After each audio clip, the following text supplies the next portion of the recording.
OK အရင်ဆုံးကျွန်တော်တို့စက်ကိုအသုံးပြုမယ်ဆိုရင်ဘာလုပ်ရမလဲဆိုတော့ဒီ power ဆိုတဲ့ cloud လေးကိုနှိပ်လိုက်ပါတစ် telescope လို့ပြောလာတယ်အဲဒါဆိုလို့ရှိရင်ဒါလေးဒီ particle လေးကိုအပေါ်အောက်လှည့်ပေးလိုက်ပါအပေါ်လှည့်ပေးလိုက်အဲဒါဆိုရပြီအရင်ဆုံးကျွန်တော်တို့ဘာလုပ်မလဲဆိုတော့ဒီ job အရင်စဖွင့်မယ် job ဖွင့်ဖို့တက်က menu တွေက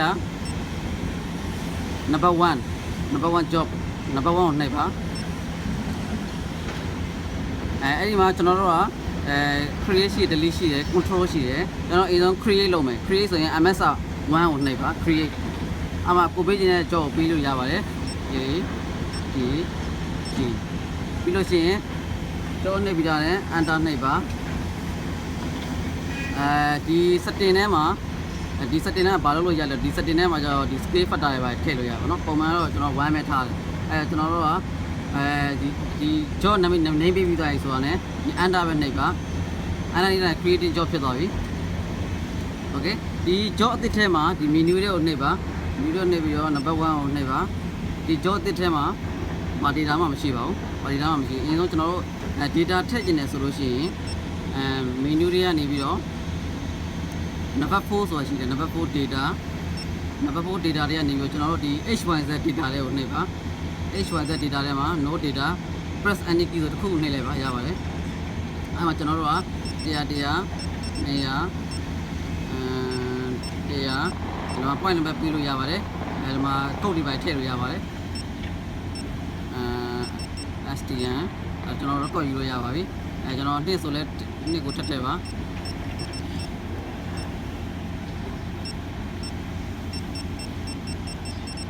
ဒါကျွန်တော်တို့ဒါအရင်ဆုံးကိုထိုးကောင်ထည့်လိုက်တာပေါ့နော်အရင်ဆုံးကိုထိုးကောင်ကျွန်တော်တို့ကဒီ menu ဆိုတဲ့ဒီ menu တွေကနေပြီးတော့ number 4 data တွေကနေပြီးတော့ကျွန်တော်ဒီ 8.0 data ပေါ့နော်အဲ့ထဲမှာကျွန်တော်ဒါcoordinate အရင်ထည့်တာပေါ့ပြီးကျွန်တော်တို့ကဒီ staging set လုပ်မယ် staging set လုပ်ဖို့အတွက်ကဒီ number 7 STN ဆိုတဲ့လေးကိုနှိပ်ပါ STN နဲ့ကနေပြီးကျွန်တော်တို့ကဒီ known ဆိုတာ number 1ပေါ့နော်ဒီ occupying bed ပေါ့ကျွန်တော်ပြမယ်နေရ occupying bed နဲ့ပြမယ် number 1 known ဆိုလို့ရှိရင်ကျွန်တော်တို့ထိုင်ထားတဲ့ point ရဲ့ point နဲ့ဘက်ပေါ့အရင်ဆုံးကျွန်တော်တို့တစ်ကိုထည့်မယ်တစ်ကိုထည့်ပြီးတော့တစ်ကိုထည့်မယ် okay တစ်ကိုထည့်ပြီးတော့ enter နှိပ်ပါ enter နှိပ်ပြီးကျွန်တော်တို့က height တွေပါထည့်လို့ရတယ် height ထည့်လို့ရတယ် height ကို14 something ပေါ့14တစ်ခုထည့်လိုက်ပေါ့14ထည့်လိုက်ပါထည့်ပြီးတော့ကျွန်တော်တို့ကဒီ back side ကို coordinate နဲ့သွားမှာလား angle နဲ့သွားမှာလားကျွန်တော်က coordinate သွားမယ်ဆိုလို့ရှိရင်တစ်ကိုနှိပ်ပါအမှback side ကိုကျွန်တော်တစ်ခုကတ်လိုက်ပေါ့ခုန back side က coordinate ပေါ့နော် coordinate ကိုထည့်ပါ number 2 okay enter နှိပ်ပါ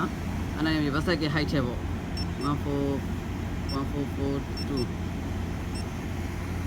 အဲ့တောင်လေးမှာကျွန်တော်တောင်လေးမှာပို့တောင်အတောင်လေးမှာတောင်okay အဲ့ဆိုကျွန်တော်တို့ကဒီ site BS ဆိုတာကျွန်တော်တို့ကဒီ back side ကိုပြစ်ခိုင်းတာ back side ကိုပြစ်ခိုင်း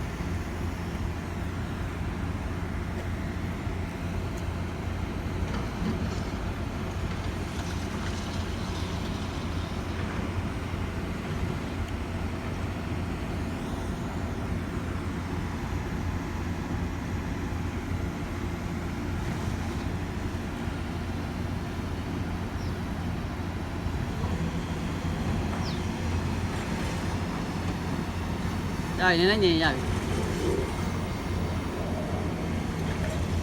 ပြီဒီရေးဝင်စားမလို့ရစောင်းထားရရတယ်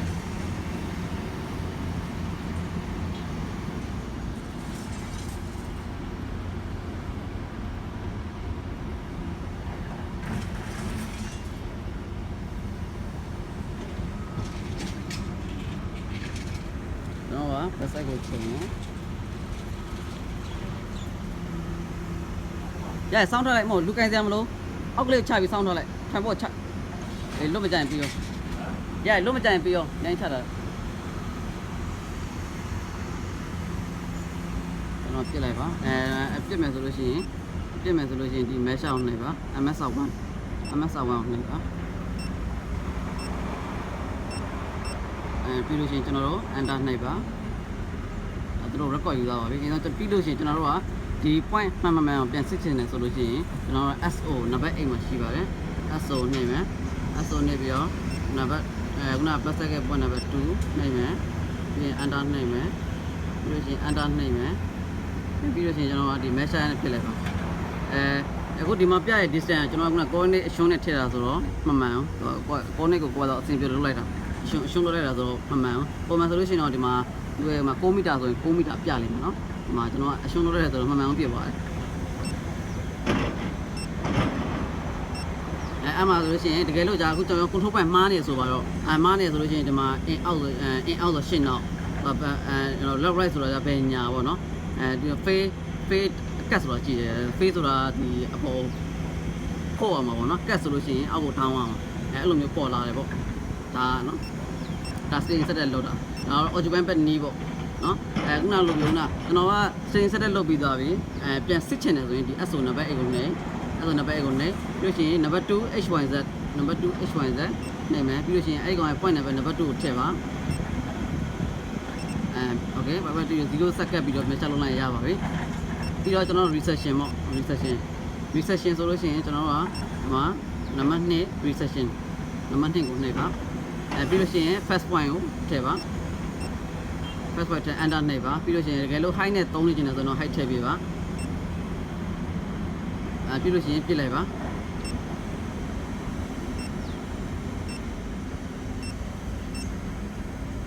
အန်တာနေပါပြီးလို့ရှိရင်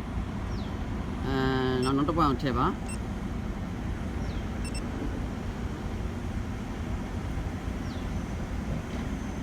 အန်တာနေပါအဲ့တော့ second point လည်းတော့ထပ်ပြပါမယ်ပြီးလို့ရှိရင် enter နှိပ်ပါ calculate ဆိုတာသူကဘာဖြစ်လို့လဲဆိုတော့ကျွန်တော်တစ် point နဲ့ကို2နေရာဖတ်လိုက်တဲ့အတွက်ကြောင့်သူ calculate လုပ်မပေးဘူး error ပြနေတယ်ပေါ့ဟုတ်မဟုတ်ဒီပို့တက်ကပို့ဒီစပို့အခုနေရာကျွန်တော်နေရာပြောင်းလိုက်မယ်ခုနဒီတစ် point နဲ့ကိုကျွန်တော်2နေရာဖတ်လိုက်တော့ calculate လုပ်မပေးဘူး error ပြ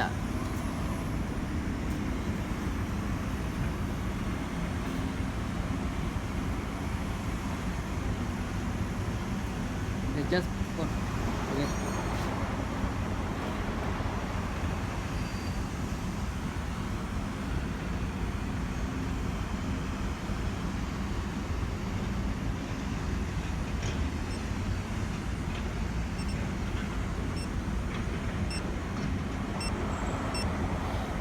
okay ဒါ second point ဖလက်ပြီးလို့ရှိရင်ကျွန်တော်တို့ enter နှိပ်ပါ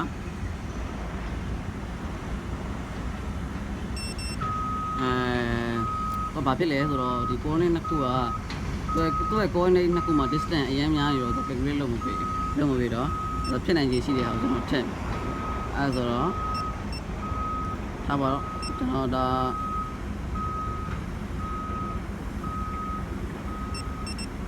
01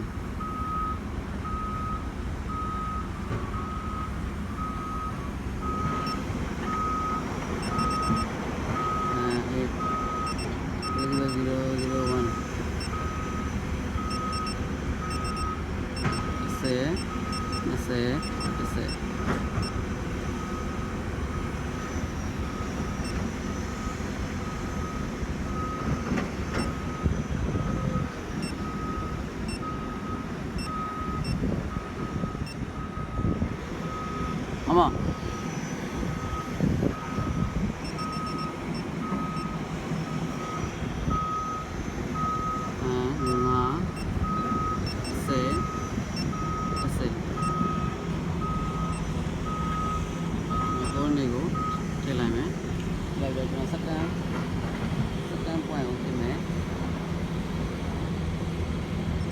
？recession က second point ကိုပြင်မယ်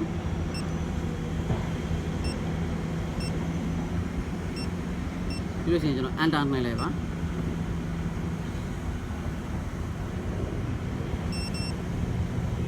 ဒီလိုလုပ်ပေးအဲ့ဆိုတော့ဒီကောင်ပြန်ပြောင်းမယ်03